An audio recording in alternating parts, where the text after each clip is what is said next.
না করে ওই যে নৈষ্কর্ম বলতে যা বোঝায় সেইটা আমরা লাভ করতে পারবো না, কোনো মানুষই লাভ করতে পারে না।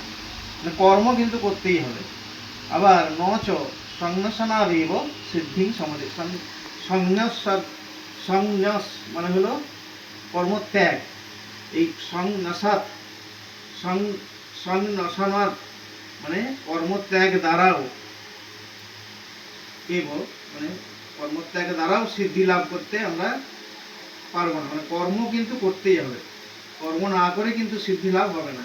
সেই কর্মটা হবে নিষ্কাম, সেইটি খালি এখানে বারবার বলা হবে, কর্মযোগ জুড়ে সেই কথাটাই বলা হয়েছে। কর্ম না করে যে আমরা থাকতে পারবো না সেটি 5 নম্বর শ্লোকে বলা হচ্ছে। নহি কষ্টিৎ সনমপি জাতু তিষ্ঠতি অকর্মকৃৎ কালে জাতেহি অবসর কর্ম সর্ব প্রকৃতি জয়ীর ধুনিয়াই। আমরা এই ধারাবাহিকভাবে পড়তে পড়তে এর আগে আমরা যখন পড়ছিলাম যে গুণত্রয়